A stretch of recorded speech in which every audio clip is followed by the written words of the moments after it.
ठीक उसी लाइन पे आज जो 4 जगह घटनाएं हुई है, महाराष्ट्र में, छत्तीसगढ़ में, बिहार में, वो सब बता रही हैं कि गैर भाजपावाद का एक नया दौर शुरू हो गया। जी। जी देखिए, मैं थोड़ा सा ये सब लोग काफ़ी डिटेल में बता चुके हैं।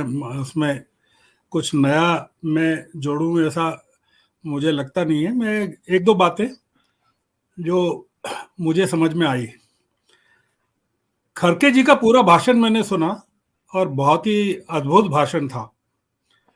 ये जो आपने अमरीश जी कहा है कि वो कांग्रेस विपक्षी एकता के लिए कुर्बानी देने को तैयार है, थोड़ा सा उसमें संशोधन कर लीजिए। उसमें संशोधन ये करना है कि उन्होंने कहा कि जन संघर्ष के मुद्दों पर हम लड़ेंगे और हर एक कुर्बानी देने को तैयार है। कांग्रेस विपक्षी एकता के लिए कुर्बानी, हर एक कुर्बानी देने को तैयार नहीं है। ये थोड़ा सा मैं करेक्शन करना चाहता हूं, क्योंकि मैंने पूरा भाषण नीतीश जी का भी सुना, तेजस्वी का भी सुना और खड़गे जी का भी सुना। जो पॉलिटिकल रिजोल्यूशन है और जो खड़गे जी के भाषण में जो उन्होंने आश्चर्यजनक रूप से भारतीय जनता पार्टी पर तो जबरदस्त तरीके से हमला किया। आप अगर सुनेंगे उनके भाषण को तो विपक्षी एकता के बारे में शायद वो आधा मिनट या 1 मिनट बोले हैं, और उसमें केवल वो ये बोले हैं कि हमको समान विचारधारा वाले जो लोग हैं, समाजवाद और धर्मनिरपेक्षता में यकीन करने वाले पार्टियों को, दलों को साथ में लेकर चलना है, चलना चाहते हैं। और कांग्रेस यूपीए के प्रयोग को दोहराना चाहती है।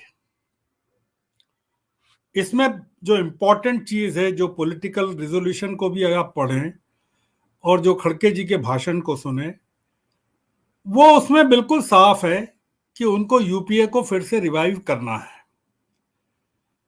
जो यूपीए में लोग रहे हैं और उन्होंने मनमोहन सिंह के कार्यकाल की बहुत तारीफ की, मतलब काफी खुले दिल से की उन्होंने, और उन्होंने कैसे आरोप लगाया कि मनमोहन सिंह को कैसे बदनाम किया गया, उनकी सरकार को बदनाम किया।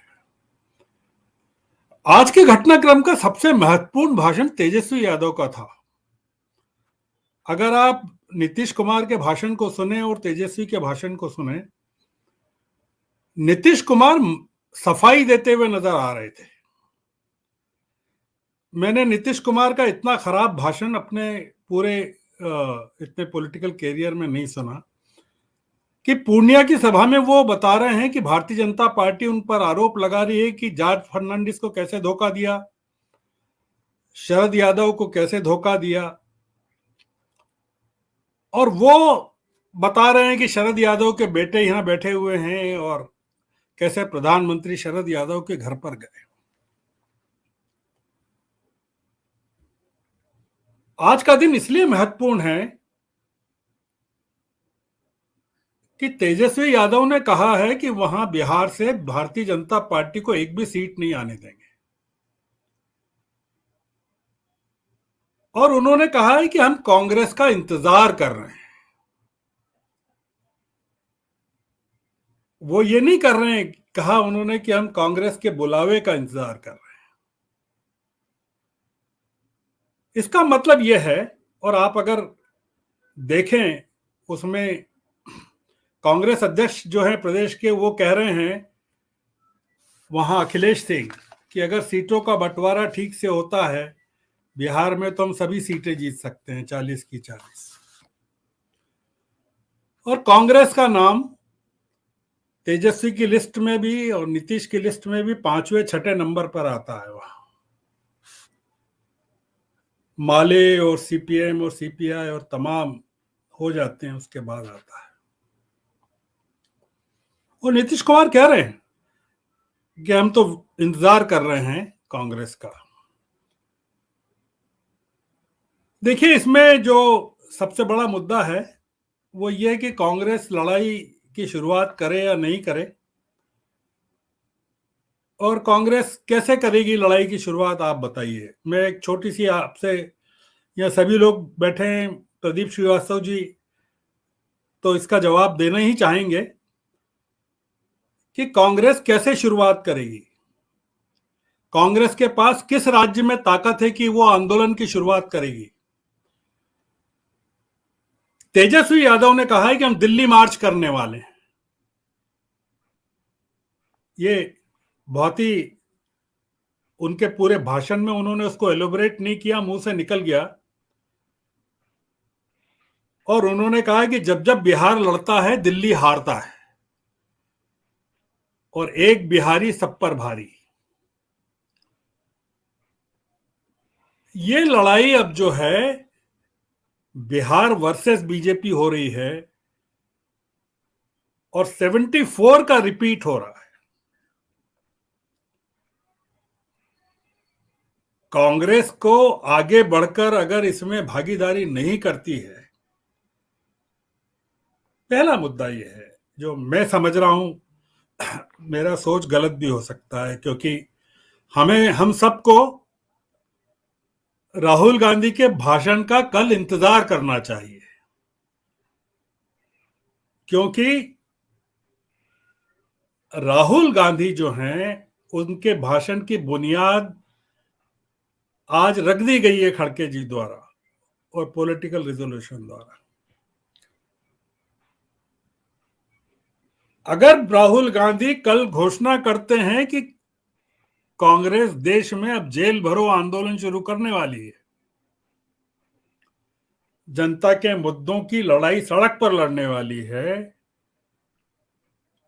और उसमें सभी दलों का साथ लेने वाली है, तो आप समझ लीजिए कि ये जो लड़ाई है यह तैयार हो गई है, उसकी बुनियाद तैयार हो गई है वहां पूर्णिया से और रायपुर से। मैं रायपुर के बहुत अद्भुत आज स्पीच थी खड़गे जी की, और पढ़कर बोल रहे थे वो, मतलब लिखा हुआ पढ़ रहे थे वो, एकदम एक्सटेम्पोर नहीं बोल रहे थे।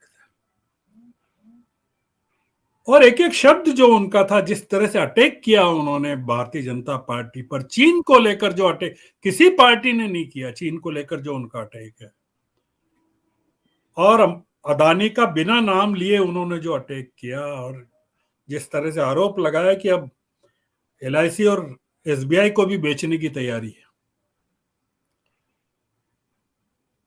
ये कांग्रेस की स्पीचेस में आपको नहीं मिलेगा। और तेजस्वी का जो आज वहां पूर्णिया में भाषण था, अद्भुत भाषण था।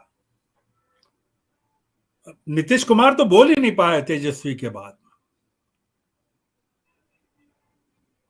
दूसरी बात जो आम आदमी पार्टी की कही है, मैं उसको महत्वपूर्ण इसलिए मानता हूं कि आज एमसीडी में जो हो रहा है, और भारतीय जनता पार्टी और आम आदमी पार्टी के बीच में जिस तरह का संघर्ष हो रहा है, और पंजाब में जिस तरह की स्थितियां बन रही हैं,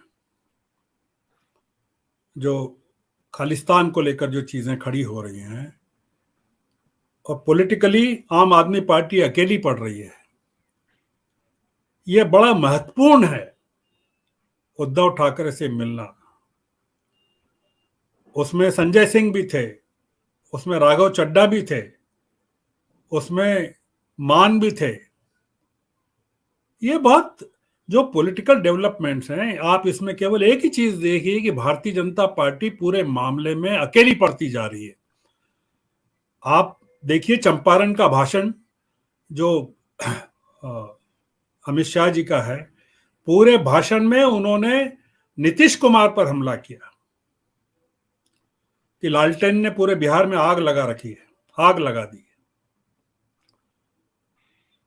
ये जो मौका है विपक्षी दलों के लिए, आप मानकर चलिए कि कोई इसको छोड़ने वाला नहीं है इस मौके को। केवल प्रतीक्षा एक चीज की है कि कांग्रेस कितना झुकने को तैयार है। कांग्रेस अगर कहती है कि हमें केसीआर से बात नहीं करना है, हमें तेलंगाना में लोग खड़े करना है, हमें ममता से बात नहीं करना है, हमें बंगाल में लोग खड़े करना है, हमें आम आदमी पार्टी से बात नहीं करना है, हमें दिल्ली में खड़े करना है और पंजाब में खड़े करना है। तो दिक्कतें अलग हैं, क्योंकि पॉलिटिकल पार्टीज को पता है कि अगर ये मौका चूक गए, उन्होंने कहा खड़के ने कि हमारे सामने 23 का और 24 का एजेंडा साफ है, और वो कांग्रेस के 15,000 लोग, अमरीश जी वहां मौजूद हैं रायपुर में, क्या कोई छोटी बात है क्या? एक ये छोटा प्रदर्शन है, और 50,000 लोग शायद उनको बुलाया नहीं गया होगा। इस समय देश का माहौल 74 जैसा है, और जो बिहार से आवाज निकल रही है, मैं आपसे इसमें केवल एक ही चीज कह रहा हूं कि भारतीय जनता पार्टी के खिलाफ आंदोलन का नेतृत्व बिहार करने वाला है, और आवाज भी बिहार से निकलेगी। और जो दिल्ली से निकलेगा, जयप्रकाश नारायण का दिल्ली मार्च हुआ था जून 19, और उसी दिन देश में आपातकाल की घोषणा हुई थी। इसलिए मैं, ये जितनी बातें कही गई सब अच्छी हैं, जाति गणना वगैरह, वो अगर वो तो मतलब तो ये है कि ना नोमन तेल होगा ना राधा नाचेगी। ये है कि सबसे पहले तो जो पहला टारगेट है कि सरकार को हटाना, जी। वो है। बाकी रिजोल्यूशंस और तमाम चीजें तो अपनी जगह है, और इस समय लोहा बहुत गर्म है। और जो रायपुर से और पूर्णिया से जो आवाज आज प्रकट हुई है, और कल जो रायपुर से प्रकट होगी, हमको उस पर कान लगाकर सुनना चाहिए, क्योंकि बहुत हमारे लिए समझने के लिए बहुत कुछ इस राजनीतिक घटनाक्रम से मिल रहा है।